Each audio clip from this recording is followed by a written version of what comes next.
This is Bill Whipple inviting you to this week's edition of Election '08, Issues and Answers with Dr. Laurie Roth. During the next half hour, you will hear a candidate for public office in the upcoming election answer the hard questions and share their position on the issues you have said are important to you.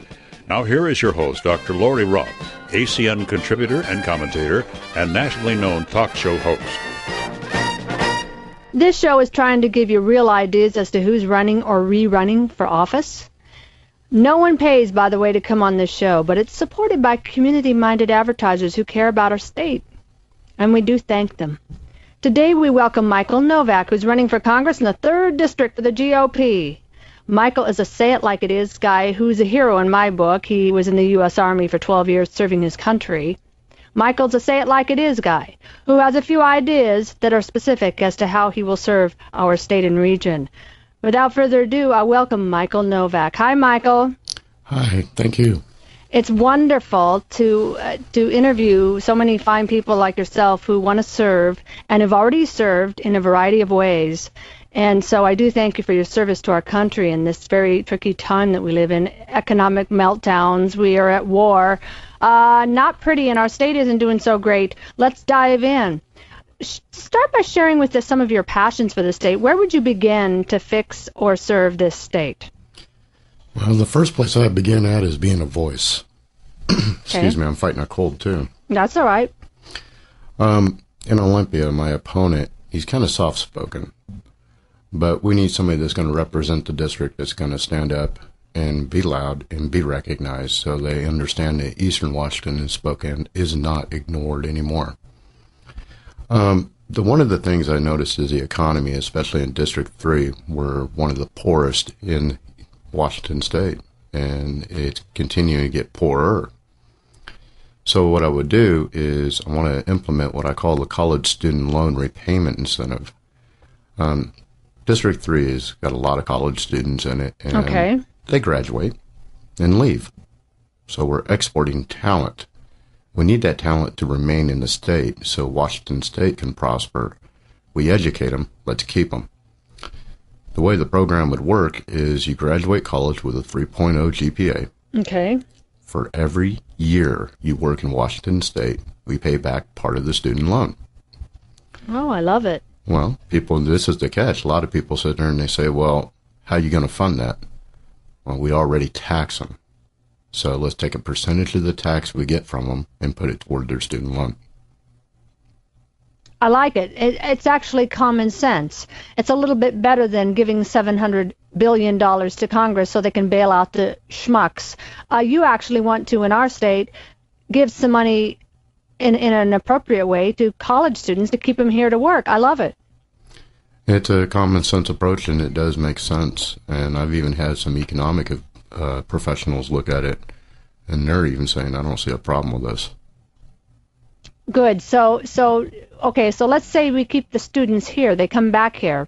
Come back here to what? You've probably heard a lot of folks say in your district and others that jobs and businesses struggle in this state because of the high taxation. How do we keep businesses in the state to get back the college students? Well, that B&O tax thing is kind of a disaster. I work for a small business, and over the last 2 years, I've pretty much tripled to quadrupled that company. Figuring, well, we're going to be making some massive profits. The only thing I see making a profit is the B&O tax. The company's still not in the major profit range. Well, you stop and think about that for a second, and you realize, well, wait a second. If you can't get all this stuff rolling, no matter how much hard work you actually do, it's still suffering. Well, if that's happening with the company I work for and the other small businesses I've talked to, it's happening to them too. They're having to lay people off in order to compensate for the lousy economy we're in and the taxes they have to pay. Wow. And how is that helping the people? How is that being a voice for the people? Better yet, where's the representative? He should be jumping up and down and screaming about this. Well, I would say so. I mean, most business owners, I have a small business. My show is a small business. We try and pay our bills, and if we're lucky, we the host or whoever runs the business gets paid after everyone else gets paid, and the B&O tax. But if the taxes are high enough, you're right. I mean, businesses, struggle. They don't even survive. I've talked with some people losing their businesses too, and they're good people and they have good businesses. They can't afford it. That's the problem we're facing in Washington, and that's a problem that needs to be addressed. I'm not saying be addressed in 2010 or 2012. It needs to be addressed as of like yesterday. It has to be addressed. I see a lot of politicians out there saying a lot of things on the campaign trail, and they talk the talk, but they do not walk the walk.